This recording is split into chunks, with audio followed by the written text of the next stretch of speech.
Kami DPP FPI mengucapkan innalillahi wa inna ilaihi rajiun atas wafatnya, atas syahidnya 6 orang laskar kami yang sedang dalam tugas pengawalan kepada pimpinan kami, yaitu Imam Besar Habib Rizik Syihab. Semoga ke-6 laskar tersebut diterima syahidnya. Yang kedua, kami sampaikan alhamdulillah Imam Besar kami bersama keluarga dan cucunya alhamdulillah dalam keadaan sehat. Amin. Ya. Dan saat ini sedang dalam pemulihan sebetulnya. Jadi saya di samping kanan saya perkenalkan dulu adalah Kiai Haji Sobri Lubis, adalah Ketua Umum DPP FPI.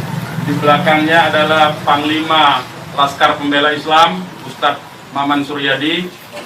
Di belakang saya Wakil Panglima Laskar Pembela Islam Ustadz Jordan, dan ada pengurus FPI di belakang kita.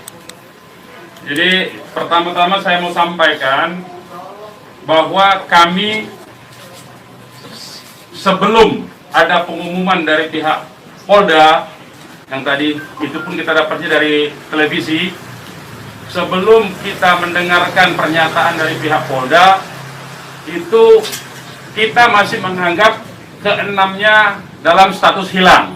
Makanya pernyataan kita yang pertama keluar itu adalah pernyataan statusnya masih dalam keadaan hilang, kita sebutkan. Karena itu pernyataan dibuat pagi hari, ya, sebelum kita mendengar kabar bahwa keenamnya sudah syahid.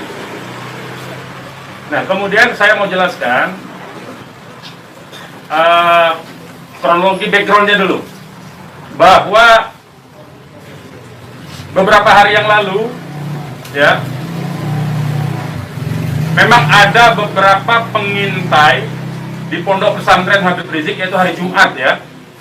Hari Jumat itu ada beberapa pengintai yang ditugaskan oleh institusi resmi negara.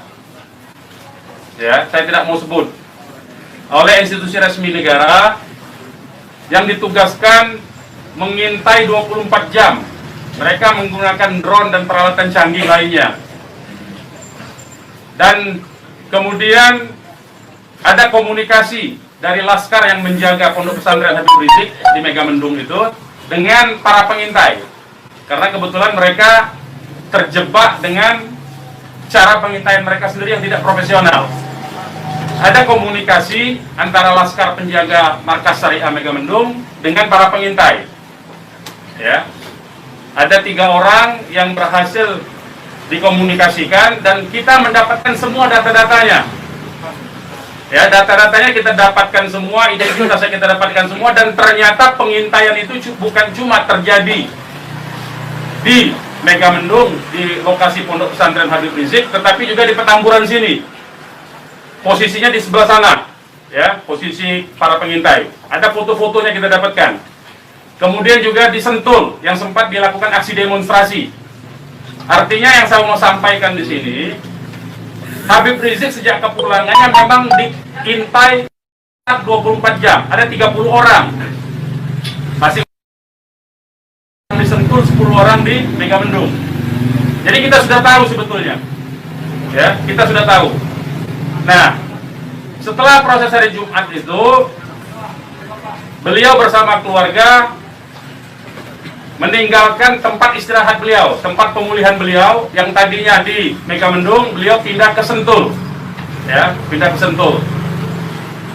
Kemudian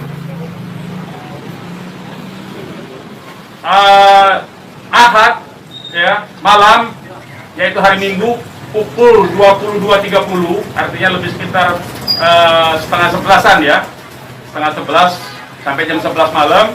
Beliau meninggalkan lokasi dari Sentul untuk menuju ke tempat pengajian keluarga. Pengajian keluarga inti. Saya mau sebutkan, pengajian subuh, ya. Pengajian subuh keluarga inti. Jadi tidak melibatkan pihak mana-mana pun juga. Dengan 4 mobil keluarga. Di dalam mobil ada istri beliau, ada anak dan ada menantu. Artinya ada perempuan di dalam mobil itu. dan ada cucu beliau. 2 orang masih bayi, 3 orang balita. Ya. Jadi di rombongan Habib Rizik itu ada balita, ada bayi dan masih belum 1 tahun dan ada balita. Itu yang saya mau tegaskan. Jadi ini adalah perjalanan keluarga biasa. Beliau mau melakukan pengajian keluarga saja, karena biasa pengajian subuh keluarga. Ya. Nah, di dalam perjalanannya lebih kurang pukul 12.30 artinya setengah 1 malam, rombongan beliau dengan dikawal. Beliau menggunakan keluarga menggunakan 4 kendaraan roda 4 dan dikawal oleh 4 mobil juga oleh laskar. Ya. Nah, di dalam perjalanan ada orang yang menguntit sejak dari keluarnya beliau dari Sentul itu. Ya, terus dikuntit dan akhirnya para penguntit ini berusaha memotong, entah apa tujuannya. Kita sebut karena kita tidak tahu apakah dia petugas resmi atau bukan, karena dia tidak berseragam, ya. Harus disebut tidak berseragam. Ini orang-orang tidak berseragam. Berusaha memotong rombongan, ya, dan menyetop kendaraan. Nah, para pengawal tentu saja bereaksi untuk melindungi, ya, untuk melindungi Imam Besar Habib Rizik Syihab. Itu reaksi normal, karena memang mereka bertugas untuk mengawal. Reaksi normal. Yang patut diberitahukan kepada teman-teman pers semua, bahwa fitnah besar kalau laskar kita disebut membawa senjata api dan tembak-menembak. Fitnah itu. Laskar kami tidak pernah dibekali dengan senjata api. Kami terbiasa tangan kosong. Kami bukan pengecut. Jadi fitnah, dan ini fitnah luar biasa, pemutarbalikan fakta dengan menyebutkan bahwa laskar yang lebih dahulu menyerang dan melakukan penembakan. Kalau betul itu coba dicek senjata apinya, nomor register senjata apinya, pelurunya itu semua tercatat. Cek saja, silakan dicek. Pasti bukan punya kami, karena kami tidak punya akses terhadap senjata api. Dan tidak mungkin membeli dari pasar gelap. Ya, jadi bohong sama sekali. Apalagi di FPI, di kartu anggota FPI dan kartu anggota LPI disebutkan bahwa setiap anggota FPI dilarang membawa senjata tajam, senjata api, bahkan dan bahan peledak. Itu dilarang, di kartu anggota kita punya. Ya. Nah, jadi upaya-upaya memfitnah, memutarbalikkan fakta, hentikanlah. Ya. Hentikanlah. Nah, kemudian kejadiannya, ya, kenapa kami menyatakan laskar kami dalam keadaan hilang? Karena memang kami belum tahu keberadaannya di mana. Itu membuktikan bahwa mereka dibunuh dan dibantai, saudara-saudara. Ya. Kalau sejak awal tembak menembak itu berarti dia tewasnya di tempat dong. Tewas di tempat pasti banyak. Semalam saya sendiri sampai jam 3 sudah ngecek dengan teman-teman yang di lapangan, tidak ada jenazah di situ, tidak ada keramaian di situ. Yang ada justru petugas aparat setempat yang ada di lokasi yang diperkirakan di sekitar pintu tol Karawang Timur. Ya, di tengah malam itu saya suruh cek. Begitu saya mendengar ada berita terjadi ada laskar kita yang ditembak, kita suruh cek ke pintu tol Karawang Timur. Ternyata tidak ada mobil laskar di situ. Mobil laskar tidak ada, jenazah tidak ada. Kalau itu memang tembak menembak dan tewas di tempat, itu pasti ada jenazah di situ. Pasti membutuhkan proses lama untuk evakuasi di situ. Tetapi ini tidak ada. Dan bahkan saudara-saudara perlu ketahui, teman-teman media, sempat salah satu laskar mengirimkan voice note rintihan dari salah satu laskar kita yang ditembak. Itu artinya apa? Itu artinya laskar kami dibawa ke satu tempat dan dibantai di tempat itu. Dibantai di tempat lain. Itu artinya. Dan kemudian waktu kemudian setelah voice note terkirimkan, tidak ada lagi HP dari laskar 6 orang itu yang aktif kita hubungi. Kita sudah cari sampai pagi tadi, sampai siang tadi, sebelum pengumuman dari pihak Polda, kita sudah cari kemana-mana, ke rumah sakit kita cari, ke kantor polisi kita cari, karena kita anggapnya itu orang hilang. Dan ternyata kemudian ada pengumuman bahwa seperti yang dinyatakan fitnah, yang menyatakan tembak menembak itu. Ya. Nah, jadi sekali lagi saya mau katakan tidak betul ya, berdasarkan fakta-fakta dan kronologi yang saya sampaikan bahwa terjadi tembak menembak dan Laskar memiliki senjata api itu tidak betul sama sekali. Itu fitnah besar terhadap kami, fitnah besar terhadap umat Islam.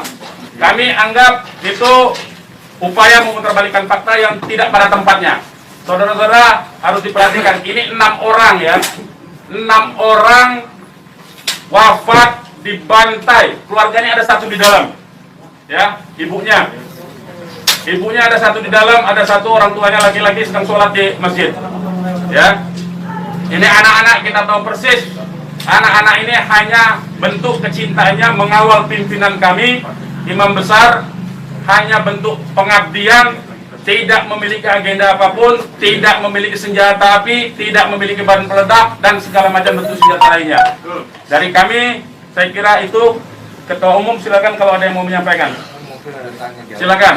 Bang, ya. Untuk pengecekan CCTV di lokasi sudah dipinta? Belum kita lakukan karena kita ini masih sibuk sampai dengan siang tadi sebelum ada pengumuman dari pihak Polda, kita masih sibuk memastikan keberadaan 6 orang tersebut. Ya. Jadi kita belum mengecek kemanapun, kita masih menelusuri kemana-mana tempat dari kemungkinan-kemungkinan itu dibawa, yaitu apakah rumah sakit, karena kita mendengar ada voice note yang tertembak, kan, rintihan dari salah satu korban yang ditembak, masih sempat didengarkan oleh Laskar yang tetap mengawal, ya. Dan kita belum mengetahui itu, sampai hari ini, bahkan sampai detik ini, kita belum mendapatkan akses terhadap jenazah. Itu yang patut dicatat. Kita tahu bahwa mereka 6 orang Laskar ini yang syahid ini adalah wafat, baru tahu dari pengumuman, ya, dari pihak kepolisian. Jadi itu yang perlu saya sampaikan. Tapi posisi 6 ini gimana sekarang Bang, udah diketahui? Sampai hari ini saya belum tahu, kita belum mendapatkan informasi. Ini menunjukkan bahwa bukti konkret bahwa jenazah ini dalam kontrol dan kendali penuh, artinya kan. Kalau memang itu tembak menembak biasa, tentu itu ada di masyarakat lain. Tentu masyarakat sudah sibuk, sudah ramai di situ.